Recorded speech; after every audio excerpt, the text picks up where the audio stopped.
Hello, my name is Justin Southall, and my topic is should college education be free? Now, I chose this topic because of the rising college costs and the amount of loans these students are having to take out that they cannot repay. And I'm taking the stance that college education should be free. It provides economic and social benefits, reduces the harmful, stressful student debt, and it supports fairness and ethical responsibility. Well, the first argument is the social and economic benefits. According to Philip Trostel, college graduates earn more, they have better health, they have more benefits, and they're less likely to end up in jail as well as paying more taxes. And society overall benefits from this higher tax revenue. And it's not just a personal investment, these investments are also social. We work better as a community. And with more of the community having college degrees, we will be better off. Movement two is reducing the debt harm. In an article by Lindgren, our research shows that student loans are directly linked to stress, anxiety, and depression, even with adjusting the other factors in their lives. If you can see right here, we are $1.8 trillion in student debt in the United States. That is the second most homegrown mortgage or homegrown debt other than mortgages. Obviously, it harms mental health and it delays important life milestones such as buying a house or buying a new car. Using a real life example, I'll use myself first. Personally, I am close to $40,000 in student loan debt.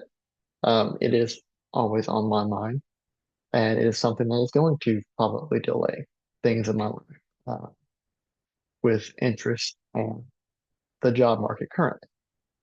But I will use another example from uh, Education Trust, an interview. A woman named Georgia. So back in 1990, she graduated from college with $24,000 in student debt. It was 35 years ago.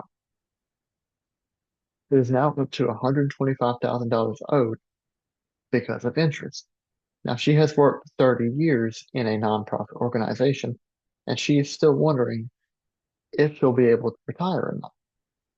Now, this is an issue that could be fixed with the student loan forgiveness or prevent future circumstances like this happening with the debt-free college. The third argument is the fairness and opportunity. Education is the public, and that opportunity should not depend on your wealth. If you think of a hypothetical situation of someone who was really smart but grew up in a very poor community, they should have access to the same education everybody does. And it supports the equal access and the equal rights that everybody should have to education.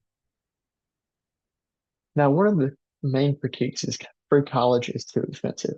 Now, I know that sounds kind of offsetting, but a lot of people believe that it's a huge burden on taxpayers.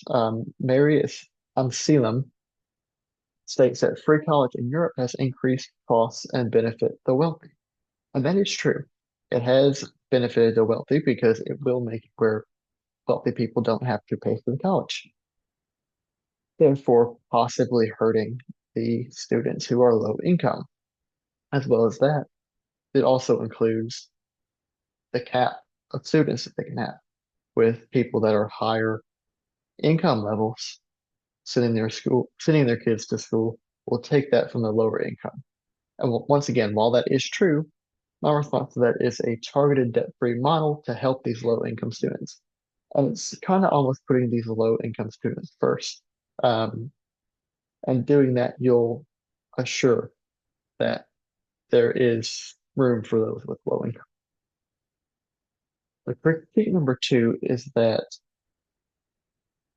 I'm sorry, free college lowers the quality. Now, studies have shown that the quality is maintained.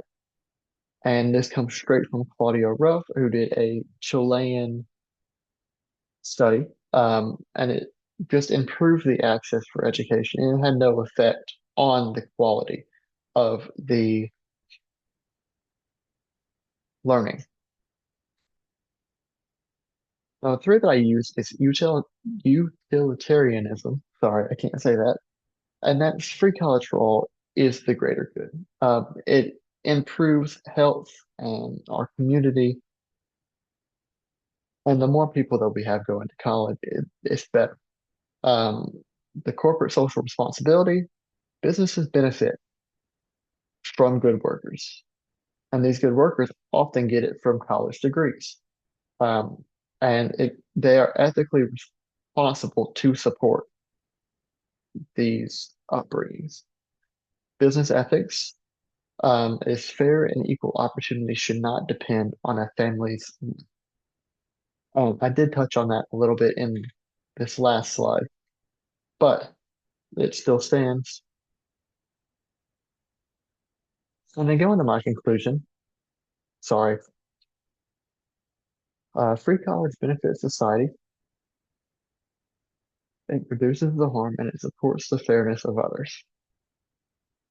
And my call to action is invest in students. We can't go anywhere and we can't proceed into the future and proceed to advance without the students of today.